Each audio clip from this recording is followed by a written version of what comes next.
Hello, IB Applications Block A. I am sorry I'm not able to be with you today, but I want to talk to you about this an IB problem about rectangles that came up on a class kick a few weeks ago, and it's a popular question, so I want us to think about it.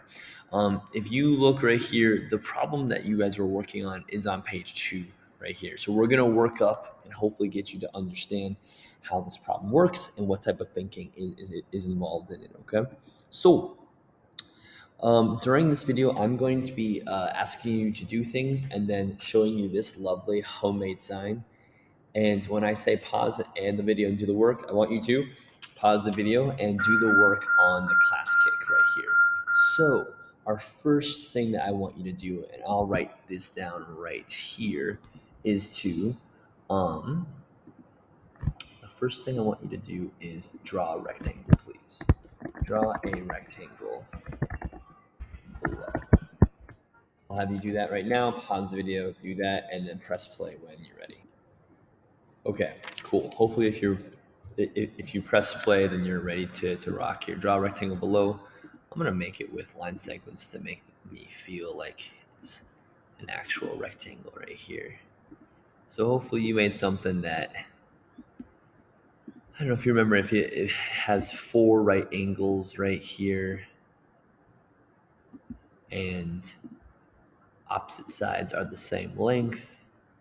You could have drawn a lot of different things, something like that. Okay. The next thing I want you to do right here is to, just my second thing, is to label the side lengths any numbers. Pause the video, make that happen.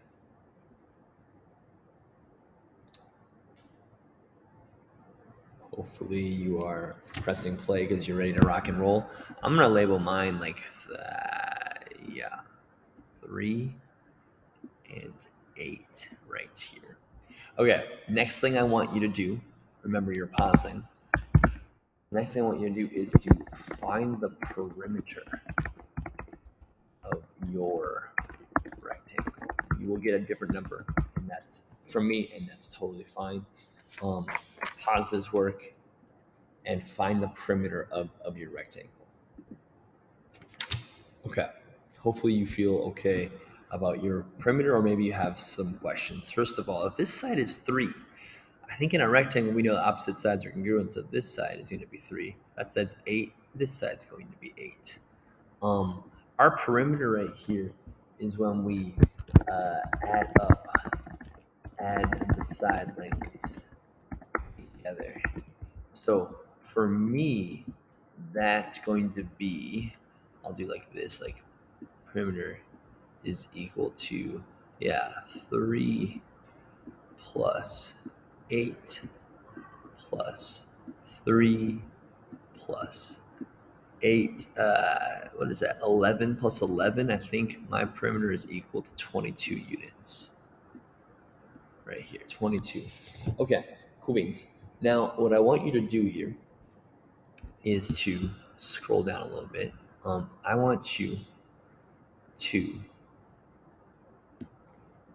erase your numbers here.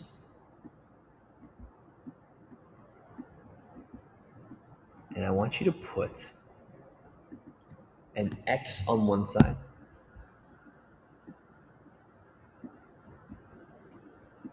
an X right there, and then I want you to put a Y on this side right here. Okay, make your rectangle look like my rectangle. Go. Okay, hopefully your rectangle looks like this right here. Okay, what I want you to do right now is the following. Your thing that you're going to do is you're going to find the perimeter, X's and Y's. You're going to write an expression for the perimeter here for this new rectangle with this side X, this side X, this side Y, and this side Y right here. On your mark and set, go. Okay, doke. So hopefully I'm going to kind of make a clean break right here. So our perimeter is going to be equal to, okay, x. There's going to be some simplifying here at the end. X plus y. I don't know why I'm doing this by hand. Plus x plus y. Okay, I think I can combine some of these like terms. In total, I think I have two x's, 2x, and I think I also have two y's right here. Okay, so this is my perimeter right here. I wonder if you'd be all right if I also write it how I saw someone do it in another class here. 2x plus 2y, isn't that the same thing as 2 times x plus y? I don't think that way is any better. I just want you guys to see them both right here. Okay, so I think once we have our perimeter with x's and y's, I'm going to tell you a piece of information here, and I'm going to write it down right here. Your perimeter is equal to 100 units. I'm not telling you that mine is, I'm telling you that yours is, all of ours. All of our rectangles have a perimeter of 100 units. So, okay, sorry, where was I? So your perimeter is equal to 100 units here. What I want you to do is write an equation with for the perimeter of your rectangle. I can spell. Okay, I'll let you write an equation for the perimeter of your rectangle. You have it here, and I'll let you pause and do that on yours. Are you good? Okay. So what I did for that is I have my equation right here, and I know that I know the perimeter is equal to 100. So I'm gonna just plop that right here into the P area. So I got 100 is equal to, I'll just put it in the first way, 2x plus 2y. Okay, great. Now, here's the bit of algebra that I want you to try next right here. And this might be my last bit. I need you to solve for y. I need you to get y by itself, something that looks like this, like y is equal to something in this equation right here. Okay? Solve for y. Go for it. Okay. Did you do it? You did it. Okay. So I want to, okay, we got to solve for y right here. I'm hoping that you subtracted by 2x on both sides first because we got to get y by itself. So hopefully you did 100 minus 2x is equal to 2y. Okay, now I'm thinking, how do I undo this times 2? How do I undo it? I'm going to undo it by dividing by 2. But because I like color coordination, I'm going to do that in green here. Divide it by 2. Divide it all by 2. Okay, so we have 100